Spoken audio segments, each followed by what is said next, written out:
Bonjour à toutes et à tous et bienvenue dans le podcast Pardon My Surf. Aujourd'hui, on commence un nouveau concept d'émission en plusieurs épisodes. Objectif, c'était pour la plupart des surfeurs professionnels accéder au Championship Tour, donc le CT, et se battre contre les meilleurs surfeurs du monde dans les meilleures vagues du monde, c'est le rêve ultime. Mais pour cela, il faut en passer par les Challenger Series, la deuxième division de ces championnats du monde. Le projet, c'est donc de suivre un surfeur ou une surfeuse tout au long de la saison des Challenger Series, avec une interview après chaque compétition, afin de comprendre les enjeux et la préparation nécessaires pour se qualifier sur le CT. Et pour commencer, on a la chance d'attaquer avec Tessa Thyssen, une des meilleures surfeuses françaises qui a gentiment accepté de participer au projet pour cette saison des Challenger Series. Elle a commencé l'année par une 13e place au championnat du monde ISA. Elle s'est ensuite classée 3e du QS Europe 2023-2024, lui permettant de se qualifier pour les Challenger Series. Après avoir participé à 3 campagnes de Challenger Series, elle repart pour une nouvelle saison, plus motivée que jamais, avec toujours ce rêve de CT en ligne de mire. C'est donc parti pour le premier épisode d'Objectif CT avec Tessa Thyssen. Bonjour Tessa. Salut, désolée, il y a eu un petit bug. Je viens de connecter mon téléphone à l'ordinateur. L'internet est pas terrible finalement. Ça Du coup, je suis marche. désolée. Bon, on commence dans les conditions du direct, pas de problème.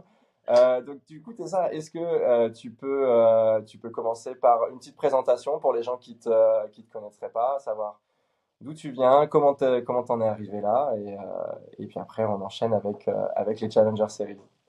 Ouais, je m'appelle Tessa du coup et j'ai commencé le surf quand j'avais 4 ans aux Caraïbes. J'ai commencé au Guadeloupe sur le spot du LE, le HX.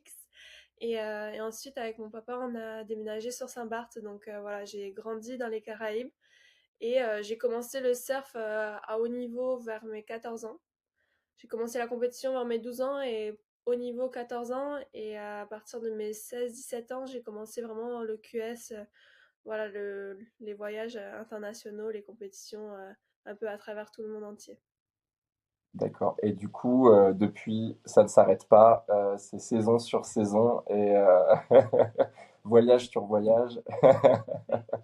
C'est vrai que j'avais marqué un peu le début de ma carrière en junior et depuis que j'ai commencé en senior, du coup en open, en catégorie voilà, challenger et QS, j'ai eu un peu plus de mal à avoir de bons résultats ou à être consistante. Mais ouais, D'accord, depuis un bon bout de temps, j'y suis et, et j'essaye. ça marche. Du coup, ce qu'on va faire, c'est qu'on va commencer je vais expliquer le concept un peu des Challenger Series, donc on appelle aussi CS pour réduire un peu le nom. Donc en 2024, il y a 6 compétitions et en fait, c'est les 4 meilleurs résultats qui sont pris en compte pour le classement général. Pour chaque compétition, des points sont distribués suivant le classement. Et c'est les 5 premières du classement général qui vont pouvoir accéder au Championship Tour, donc au CT. Les 5 suivantes du top 10 seront qualifiées sur le CS de l'année suivante, ce qui est un beau raccourci, mine de rien, qui évite de passer ou de trop stresser sur la troisième division qui sont les Qualifying Series. Donc voilà, il y a déjà eu 2 compétitions en Australie, sur la mythique vague de Snapper et à Narrabeen.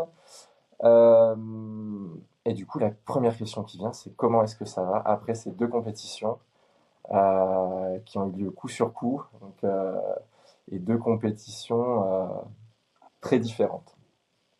Ouais, deux compétitions très différentes, effectivement. Et moi, le voyage en Australie, en général, c'est quelque chose qui te dépayse totalement et qui fait du bien aussi parce que c'est un endroit où est-ce que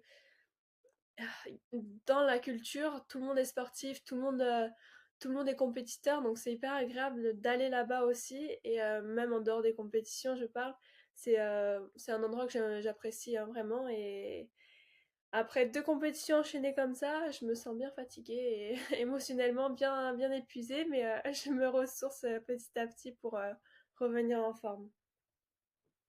Et pour aborder ces compétitions, comment tu travailles? Est-ce que tu as un staff autour de toi? Je vais citer, mais tu préciseras, préparateur physique, coach mental, kiné. Est-ce que voilà, tu as une équipe autour de toi qui t'aide à te préparer pour ces moments-là?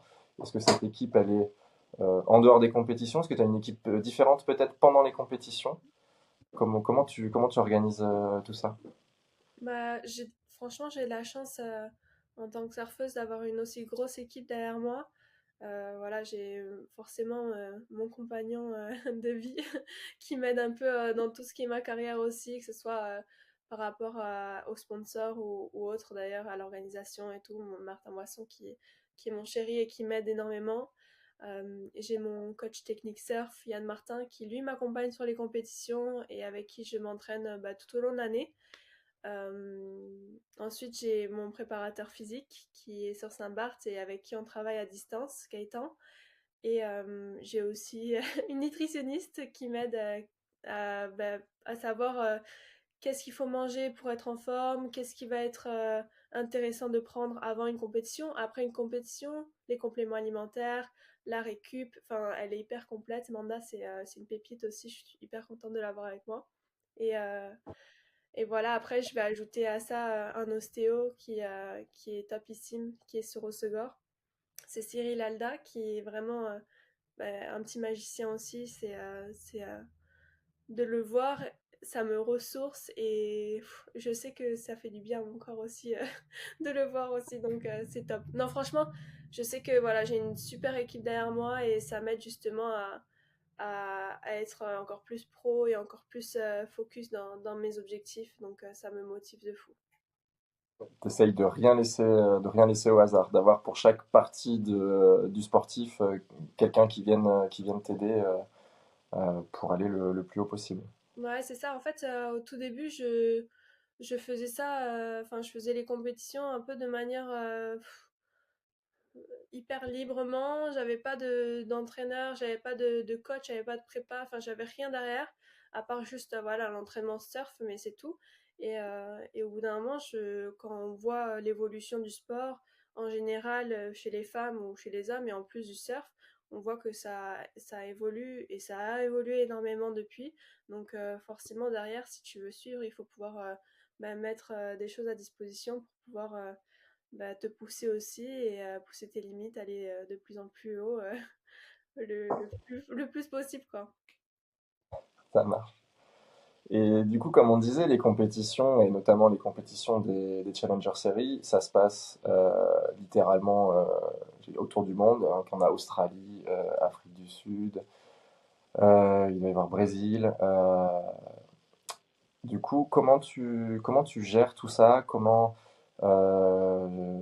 tu gères tes déplacements? Cette organisation, ça doit demander beaucoup d'énergie, de temps et d'influx pour organiser tout ça. Pareil, est-ce que il y a des gens qui aident pour ça ou tu dois vraiment gérer tout ça par toi-même? Ouais, comme tu le dis, c'est beaucoup de temps et d'énergie. Voilà, chaque surfeur, on s'occupe nous-mêmes de tout ce qui est organisation, que ce soit billet d'avion, inscription en compétition, logement, taxi, toute l'organisation derrière, c'est nous-mêmes qui la faisons, qui l'organisons. Donc c'est pas plus mal parce qu'au moins on fait à peu près comme on veut, ce qu'on veut, parce que voilà, forcément chacun d'entre nous, on a des envies particulières ou des besoins particuliers et ça te permet aussi de faire un peu ce que tu veux ou ce que tu peux en fonction ouais, de l'endroit bien sûr. Et voilà, moi je sais que je voyage avec mon coach Yann Martin, donc j'organise le voyage pour nous deux, je prends les billets d'avion pour nous deux et le logement, voilà, je prends en fonction de ce qui me convient à moi et voilà.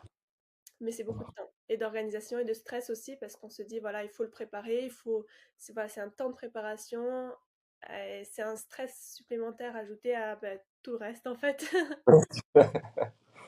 Ça, c'est sûr. En fait, si je devais faire une analogie un petit peu, c'est un peu à la manière d'un joueur de tennis.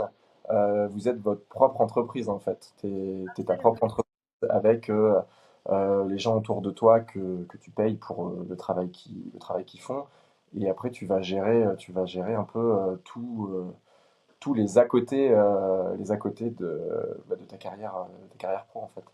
Ouais, c'est vrai qu'en fait le surf est vachement comparé au tennis et voilà, je pense que c'est ce qui se ressemble le plus donc oui oui totalement. C'est ça. Bon, on va revenir sur les compétitions des Challenger Series en elles-mêmes. Du coup, par rapport à Snapper donc, et Narrabeen, donc on disait on est sur deux types de vagues vraiment différentes. Une droite hyper régulière, euh, bien pour enchaîner les manœuvres. Narrabeen était un peu plus tempétueux, disons. Un peu moins. Oui, pour le coup. Et voilà, comment t'as abordé ces deux compétitions? Est-ce que tu as fait des entraînements spécifiques avant? Et comment tu passes d'un surf où tu es frontside à backside? Comment t'as géré cette approche de la compétition, de ces deux compétitions? Concernant Snapper, donc la droite, je savais que voilà, je sais et je peux bien scorer avec mon backside, avec mon surf backside. Seulement l'an dernier, mais j'ai perdu relativement tôt dans la compétition parce que j'ai eu un mauvais choix de vague. Étant donné que là-bas, ça reste un beach break, mais c'est comme un point break, le choix de vague est hyper important. Et je voulais pas me faire avoir cette année, donc je prenais vraiment le temps de bien observer et savoir quelle vague choisir, laquelle est bonne, la fréquence des vagues et voilà quelle vague de la série va se démarquer de l'autre parce que bah, ça se joue à ça, surtout quand on a quatre dans l'eau. Il n'y a pas beaucoup forcément de fréquences et pas beaucoup d'opportunités donc même si la vague est super belle, elles sont toutes trop belles mais il y en a une qui va sortir du lot donc il fallait être sûr d'être sur celle-là pour sécuriser sa place dans le prochain tour. Donc ça, c'était pour Snapper. Narrabine, avec Yann, on mettait en place voilà, d'avoir vraiment du peps dans mon surf, de l'explosivité, quelque chose de tonique où est-ce que je marque les manœuvres, parce que ben, forcément, là-bas, c'était un beach break qui fermait, hein. En fait, c'était dans tous les sens. Donc voilà, les opportunités, il n'y en avait pas vraiment beaucoup en tout cas, qui se démarquaient des autres. C'était vraiment, tu prends une vague, tu fais un turn et voilà, il faut essayer de bien le marquer pour avoir des petits points précieux supplémentaires comparés aux autres compétitrices. Donc, c'était pas évident du tout parce que c'était assez même perturbant de passer de snapper où est-ce que voilà, la vague, tu peux la lire facilement, tu sais laquelle elle est bonne, laquelle n'est pas bonne, à bah, Narrabine, on n'a pas eu de chance aussi, les conditions ont fait que c'était vraiment une typique tempête, c'était un bouillon quoi. La vague elle fermait. Donc c'était très déstabilisant et j'arrivais pas à me mettre en tête, juste prends une vague et fais un turn, fais une manœuvre. J'étais là en train d'attendre, chercher, en train de me dire je vais la trouver, mais en fait il y a eu un décalage dans ma tête qui a fait que voilà, j'ai passé un tour, le deuxième, je me suis retrouvée en fait bah, pas surfer et il fallait que je fasse un turn pour passer le prochain tour, donc c'est très frustrant. T'es ressorti. Donc on va rappeler, du coup, Snapper, t'as fini une très belle 9e place. Oui, Et du coup, comme bah, là, tu le verbalises sur la déception de Narabine, tu as fini 25e, oui. avec de moins bonnes sensations, du coup, clairement, que tu exprimes là. Alors dans mon surf, je me sentais très bien, hein. Là, j'ai fait un peu le tour avant de commencer ces compétitions. Tu parlais de préparation. Oui, forcément, il y a la préparation physique, mais derrière ça, j'ai changé aussi un peu tout ce qui est planche de surf, matériel. J'ai voilà, fait un grand ménage entre guillemets où est-ce que je me dis je veux trouver des planches où est-ce que je suis hyper confiante. Donc là c'était le boulot de l'hiver jusqu'à mon début de saison. Et, voilà, il y a quelques planches parce que je sais, je me sens bien les yeux fermés dessus. Donc niveau surf, je me sens bien. Voilà, c'est tout ce qui va être stratégie et mental qui va avoir à faire des petits réglages encore pour les prochaines étapes. Ça marche. Et du coup, sur ces deux compétitions, est-ce qu'il y a une série qui t'a particulièrement marqué, un moment ou un enchaînement de manœuvres où tu t'es dit là c'est bon, ça, c'est sûr, j'ai scoré. Et est-ce que tu as un petit moment que tu retiens positif? On va rester sur le positif Ouais. de ces En deux compétitions. compétition, en compétition, c'est dur de vraiment surfer librement à son niveau. Enfin, je parle pour moi en tout cas, je sais que pour moi c'est compliqué. Snapper, je me voyais petit à petit monter en niveau avec au fur et à mesure des tours, je me voyais voilà retrouver un peu plus mon surf qui me ressemble vraiment à mon niveau. Donc c'était plaisant et hyper intéressant de voir que voilà, même en surfant avec 50% de mon surf, je passais quand même des tours. Après voilà 60%, c'était plutôt cool. Et la série que j'ai en tête, où est-ce qu'il y a eu le plus d'émotions, forcément, c'était mon premier tour à Narrabeen, où est-ce que on a eu toutes des bons scores d'un coup, c'était hyper serré. Et j'étais un peu dans les choux d'ailleurs jusqu'à la dernière minute et j'ai trouvé une vague et je sais pas, en fait, j'ai juste fait parler mon instinct et j'ai vu cette section et je me suis dit, j'ai envie de l'éclater. J'ai envie de juste pousser, bourriner, tu vois, parce que j'aime bien bourriner quand même. Et du coup, voilà, j'ai fait une sorte de petit carve layback. Et puis finalement, voilà, c'était une grosse prise de risque parce qu'il me fallait un 5 et quelques.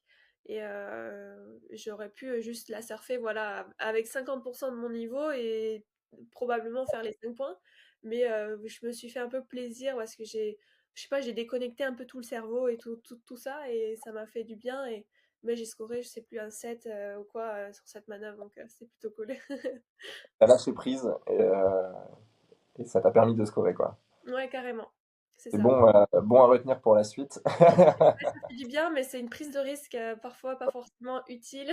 Mais bon, parfois ça fait vraiment du bien et c'est voilà, c'est ce qui te remplit d'émotions et en fait, c'est ce qui rend le sport aussi passionnant, c'est que il y a tout ça qui peut se passer et c'est hyper captivant. Particulièrement en plus bah, avec le surf, je vais un peu vendre le truc, mais c'est vrai qu'il peut se passer énormément de choses jusqu'à la dernière seconde. Mhm. Le classement peut être bouleversé sur une vague, sur vraiment une dernière vague. Donc il peut vraiment tout se passer. On a déjà vu des surfeurs penser que c'est fini et puis laisser partir un type et il score exactement ce qu'il faut au moment où il faut. Ouais, c'est ça. Et derrière, derrière, du coup, c'est dur. Donc effectivement, faut tenter. Mm, mm, mm. Et par rapport à justement aux compétitions, là je vais venir sur la compétition des Challenger Series en général. Euh, on a pu remarquer que tu étais tout de suite sur les premiers tours, là où certains passent directement par le deuxième tour. Il doit y avoir une notion de classement derrière tout ça. Mais voilà, est-ce que tu peux nous en dire plus là-dessus et voir si... Non.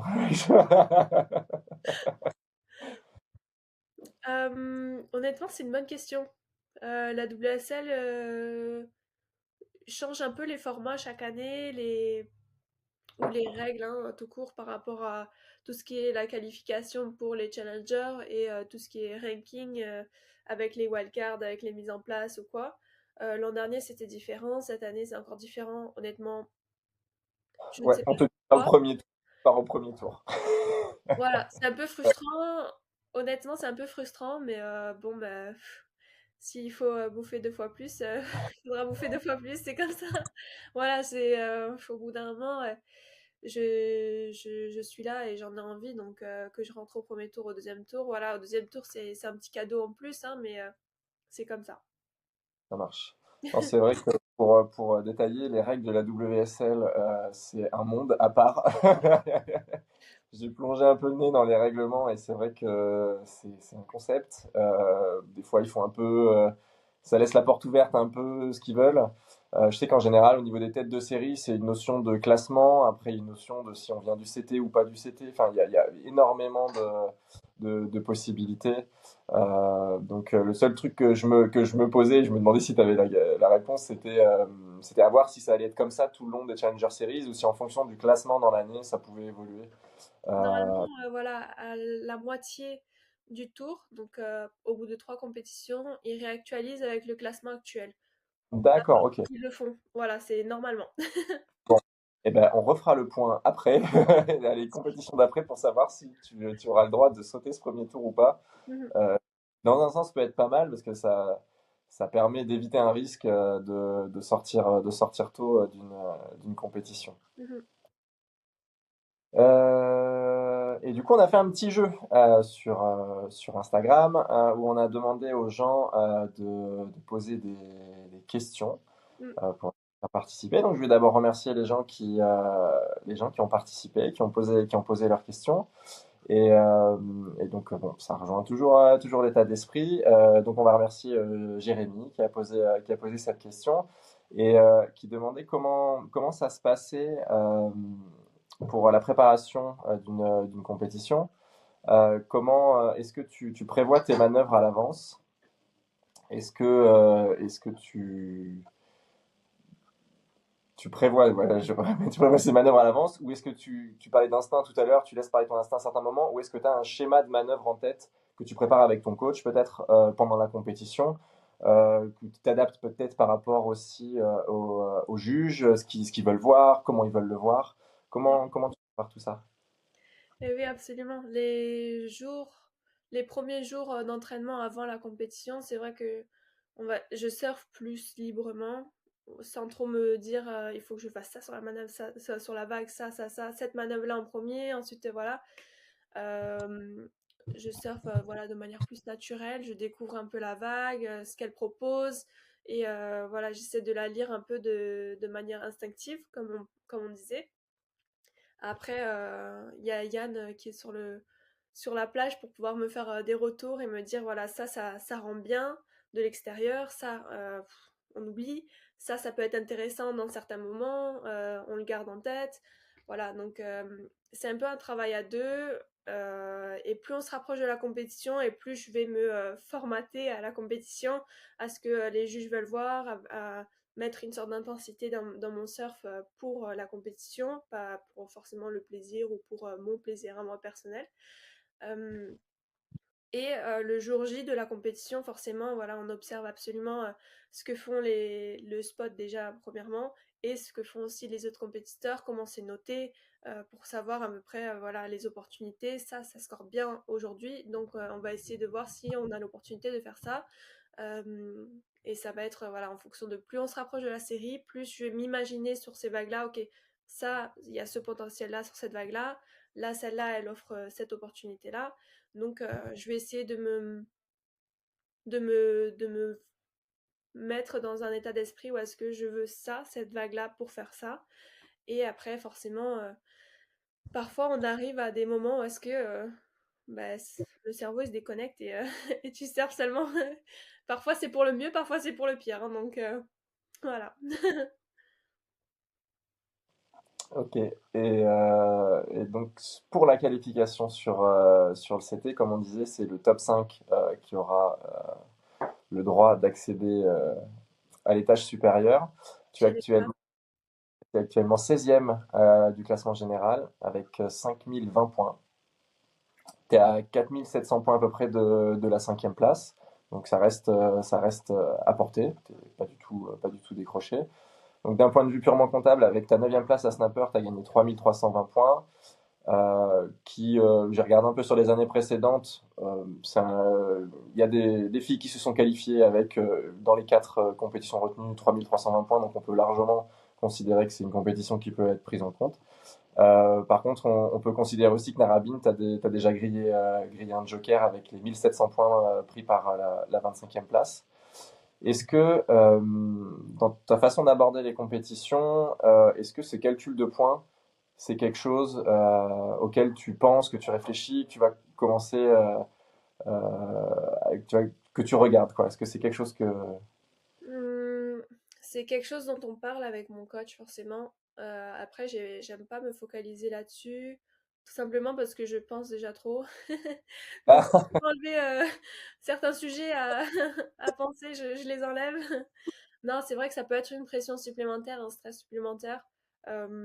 Après, je sais que pour Snapper, par exemple, j'avais pour objectif de résultat, en tout cas, d'arriver minimum au tour man-on-man. Bon, ce que j'ai fait, hein, même si je voulais aller plus loin, j'ai quand même atteint mes objectifs. Et en fait, je me dis tout bêtement, c'est un objectif que j'ai sur toutes les compétitions. Euh, Après, voilà, huitième, c'est un keeper, mais je peux pas me retrouver à faire ça toute l'année. Donc, forcément, je vais chercher plus que ça dans les prochaines compétitions. Ça marche. Parce que moi, personnellement, le calcul de points, ça me passionne. Mais heureusement qu'il y a des gens comme toi pour justement réfléchir à ma place. Ah non, moi, je peux passer des heures sur des tableaux Excel à faire des prédictions Non, mais c'est parfait. ça peut paraître bizarre, hein, mais des prédictions de ah, mais il faut qu'il soit en demi-finale si non, non, c'est pas une maladie, mais presque. C'est top. Et donc la troisième étape de ces Challenger Series, ça sera à Balito en Afrique du Sud. Ça sera à partir du 1er juillet. Donc là, on est je sais même pas quelle date on est. On est le 4 juin. On est le 4 juin aujourd'hui, Ouais. le jour de l'enregistrement. Donc c'est dans un mois quasiment tout pile. Concernant la vague de Balito, est-ce que c'est une vague que tu connais bien, pardon? Est-ce que tu te sens bien dessus? Est-ce que tu as déjà eu des bons résultats là-bas? Je vois une petite moue. Alors, j'y suis allée qu'une seule fois. L'an dernier, j'ai pas pu me présenter, j'avais la main cassée. Donc j'ai dû squeezer cette compète l'an dernier. Mais l'an d'avant, j'y suis allée et c'était une super découverte. C'est la première fois que j'y allais, donc c'était hyper cool. Après, voilà, ça reste un beach break, ça reste une vague qui est pas forcément facile ou compliquée ou qui peut se ressembler d'une année à l'autre. Donc, j'arrive un peu, enfin, je vais y aller en tout cas, euh, sans trop d'idées pour pouvoir vraiment voilà, redécouvrir le spot pleinement et pas me faire d'idées ou d'attentes, d'espoir de j'aimerais que la vague elle soit comme l'année où j'y suis allée ou peu importe. Je reste un peu ouverte à tout et c'est comme ça, je pense qu'il faut aborder ces compétitions-là parce que il se passe tellement de choses et que ce soit la météo ou les conditions ou la compétition, elle change tellement que, que en fait, il faut toujours s'adapter, il faut toujours être prêt à tout. Euh, voilà, ils vont typiquement la compétition, ils vont dire ce sera les garçons, finalement c'est les filles, dernière minute. Donc il faut être prêt constamment et c'est pour ça que ça prend autant d'énergie pour moi personnellement, c'est que je suis constamment sur le starting block tout- tous les jours de la compétition, même si je suis pas on, enfin même si les filles sont pas on, je suis toujours là prête, pas prête. Donc voilà, Balito c'est un endroit qui est super sympa. J'espère qu'il fera beau et que les vagues seront sympas. Mais bon, voilà, je commence à me dire que peu importe les conditions, il faut faire le job, quoi. Et tu vas y aller combien de temps avant? Tu vas essayer d'y aller un peu plus tôt pour essayer d'appréhender la vague avec ton coach et de travailler ça. C'est combien de temps avant tu essayes de faire ce genre de choses? Ah non, il n'y a peut-être pas de décalage horaire en Afrique du Sud où c'est peut-être léger. Ouais, c'est hyper léger le décalage horaire de mes souvenirs. Après, c'est toujours ça la bonne balance à trouver, c'est il faut pas y être trop tôt parce qu'après tu te fatigues et en fait t'en as déjà marre de l'endroit et la compète n'a pas commencé. C'est Et dommage. voilà, donc il faut pas arriver trop tard parce que bon bah t'as le voyage, il faut récupérer, il faut aussi t'adapter, il faut essayer les planches dans cet endroit-là. Donc euh, c'est un peu un juste milieu à trouver entre les deux. Nous, avec mon coach Yann, on pense que 3 jours complets sur place, c'est largement suffisant pour pouvoir faire face à tout ça. Donc, en général, on fait ça. Là, on part de France le 27, on arrive le 28 et la compétition commence le 1er. Donc voilà, c'est à peu près ça. C'est à peu près 3 jours complets d'entraînement avant la compète. Parfait ça. Et donc entre donc la dernière épreuve, Narabine et Balito, il y a beaucoup de temps, il y a quasiment 2 mois. Comment tu gères ce temps-là en termes de préparation physique, mentale? Parce que du coup, tu es lancé dans une compète où tu fais deux compètes coup sur coup et d'un coup, il y a 2 mois de pause. Comment t'appréhendes un peu tout ça? Ouais, c'était dur là. Après, j'en parlais justement avec Manda, ma nutritionniste. Elle me demandait comment ça allait et tout. Et après ces deux compétitions-là, tu te sens. Enfin, je me suis sentie un peu bouleversée dans le sens où, est-ce que, ok, les deux compètes, ça y est, elles sont passées. où est-ce que j'en suis, mes objectifs, et là, du coup, je fais quoi pendant ce temps-là? Je me suis retrouvée un peu, voilà, perdue dans le sens parce que, ben, qu'est-ce que je fais? Là, j'ai fait quoi? J'ai envie de me faire plaisir, j'ai envie de surfer des vagues pour ma passion, pour mon plaisir. Mais en même temps, j'ai pas envie de trop voyager parce que bah, ça me fatigue et que ça prend du temps. Et en même temps, j'ai envie de m'entraîner aussi parce que bah, que ce soit physique ou surf technique, hein, j'ai envie de m'entraîner parce que bah, voilà, j'ai envie de réussir. Et c'était dans ma tête, c'était hyper mitigé comme moment, la première semaine après l'Australie. Et surtout parce que voilà, en France, là en ce moment, on a une météo qui est pas ouf du tout. Les vagues, j'en parle même pas. Donc franchement, là, en termes de motivation ou d'excitation voilà, de surfer, d'aller chercher les vagues, voilà, ben, tout ça, c'est un peu. C'est un peu linéaire. Je sais pas si je me fais comprendre. Dans le sens où ce que moi j'adore voilà, vivre plein de choses, des émotions fortes et tout. Je suis quelqu'un voilà, qui vit émotionnellement de manière très extrême. et, et du coup, franchement, là, je suis là et je me dis, bon, j'ai envie de partir loin d'ici pour chercher les vagues, chercher quelque chose qui me stimule en fait.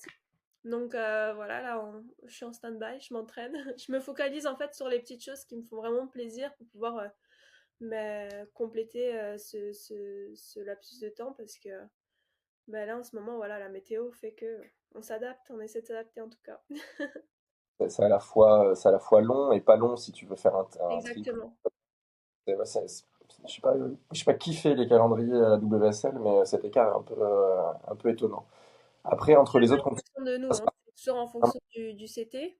Le calendrier, il est toujours fait en fonction de eux. Euh, donc, euh, donc voilà, c'est pour ça, hein.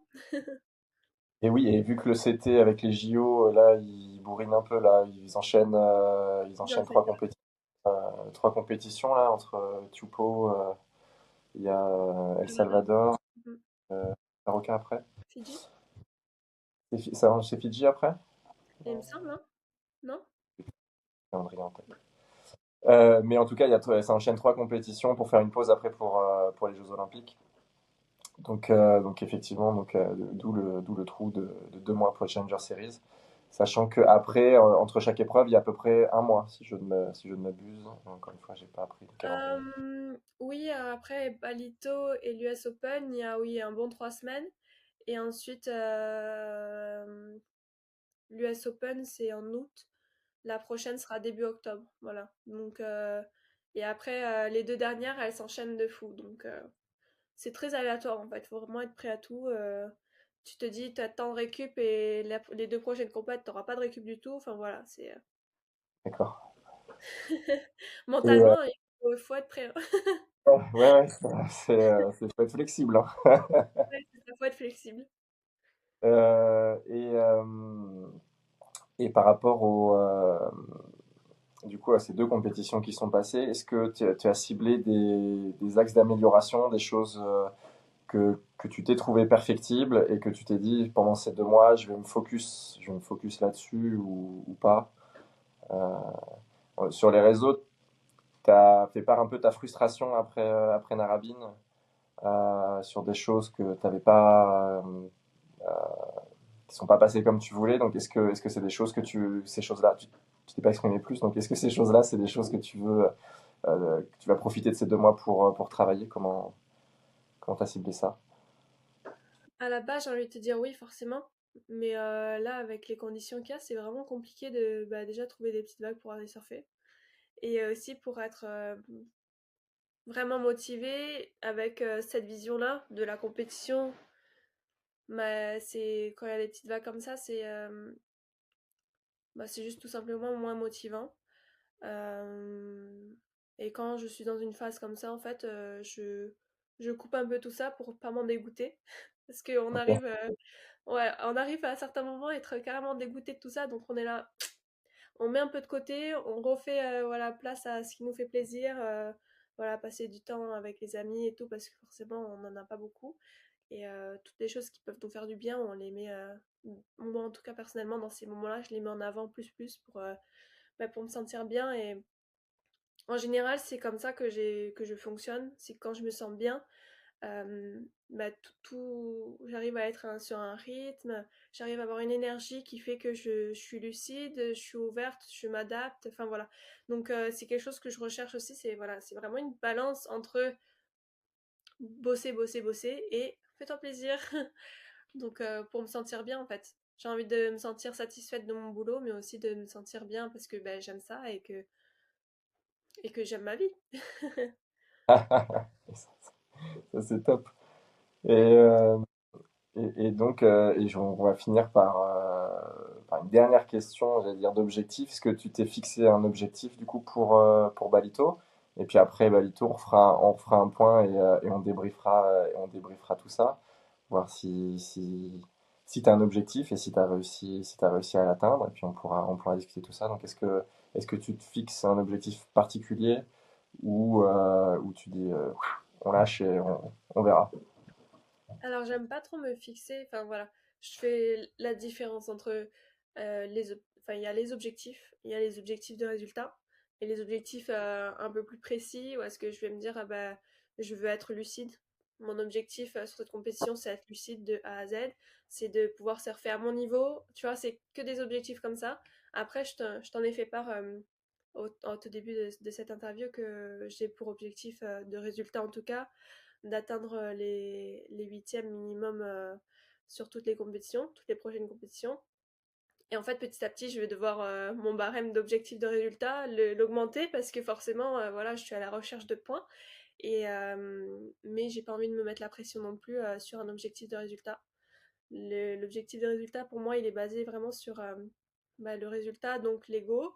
Et j'ai pas du tout envie de rentrer dans tout ça. Donc je préfère voilà, faire série par série et me dire voilà, mon objectif sur cette compétition, ça va être bah, je dirais me sentir bien. Ça va être sur des sensations, sur des choses qui sont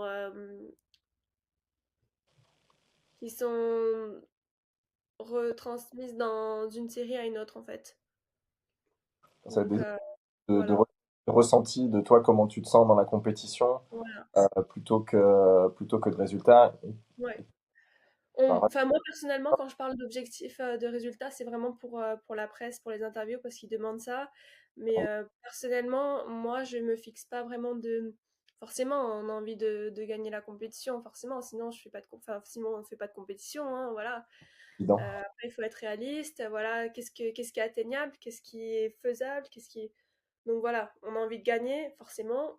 Qu'est-ce qui est dans l'objectif minime? Ben voilà, pour moi, c'est mon barème, c'est minimum huitième de finale. Après, si je peux arriver jusqu'en finale et même jusqu'à gagner, carrément, je suis chaud patate, hein. Sachant que, alors chez les femmes, c'est vraiment extrêmement compliqué parce que c'est que le top 5 qui va sur le CT. Ouais. Donc c'est raide. Donc même gagner une compétition, enfin ça s'est vu dans les années passées, même gagner une compétition ne certifie pas forcément une qualification sur le CT. Donc les 10 Non. 000 points d'une victoire euh, ne certifient pas une qualification. Là où chez les hommes, on est sur un top 10. Et en général, une compétition et deux, trois bons résultats, ça suffit, enfin même pas deux, trois neuvième place, ça suffit à se qualifier. Donc c'est vraiment d'une exigence presque extrême. Et donc ça complique encore l'affaire, quoi. Mm. Ben, c'est vrai, hein, enfin, quand on en parle comme ça ouvertement, on le voit et on le ressent que chez les filles, il y a une pression qui est un peu supérieure à celle des garçons. Les garçons, ils arrivent à arriver sur la compète tranquille, on est là, nanana. Nous les filles, on est toutes hyper concentrées. Voilà, on a même, enfin, je parle pas pour moi parce que je me considère pas comme ça, mais les filles, elles ont même une réputation de chiante, enfin de relou à l'eau, de très imposante, très voilà, à snaker un peu et s'imposer de manière parfois irrespectueuse. Donc voilà, c'est que ça montre que pour nous c'est bien plus compliqué par rapport au classement, par rapport voilà, aux résultats. que les garçons, mais voilà, les garçons ils sont bien plus, le niveau aussi il est plus élevé chez les garçons, on le sait, mais ouais, chez les filles, pour, Ah, euh, pour atteindre le top 5, c'est vraiment compliqué. c'est cool. Après, tu parlais de niveau. Oui, peut-être historiquement, effectivement, le niveau chez les garçons. Mais enfin, moi, je trouve personnellement que enfin, ça saute aux yeux, je trouve particulièrement cette année. Le niveau chez les filles, il est en train de prendre un step assez incroyable. Il y a des filles qui arrivent et qui chargent, ouf, ça décoiffe. Donc c'est cool pour le surf féminin, le surf en général. Quand on voit Tchoupo, ce que ça a donné chez les filles, c'était ébouriffant, quoi. Incroyable. Mais justement, peut-être que voilà, grâce à tout ça, ça va permettre d'ouvrir des portes et de peut-être élargir le tour féminin, pourquoi pas. Ça serait super. Voilà, pourquoi pas. On verra ça sûrement à voir dans les années à venir. En tout cas, nous, prochain objectif, Balito. Donc on essaye de se faire un point entre Balito et donc c'est l'US Open derrière. On se refera un petit point sur comment ça s'est passé et puis sur les objectifs à venir. Ça Ça marche? marche. C'est Super. parfait. Merci beaucoup Tessa, franchement c'était un vrai plaisir. C'était des super réponses, c'était au top. Donc C'est merci. gentil. Non, non, mais c'était hyper intéressant, franchement, tout ce que tu as pu dire et décrire, c'était hyper intéressant. Donc merci beaucoup pour le temps que tu nous as accordé. Et puis, ben, on te souhaite le meilleur pour la compétition à venir, le plus haut possible au classement. Et puis on fera le point après tout ça. Merci Merci beaucoup. beaucoup. Au revoir. Ça marche. À bientôt, merci.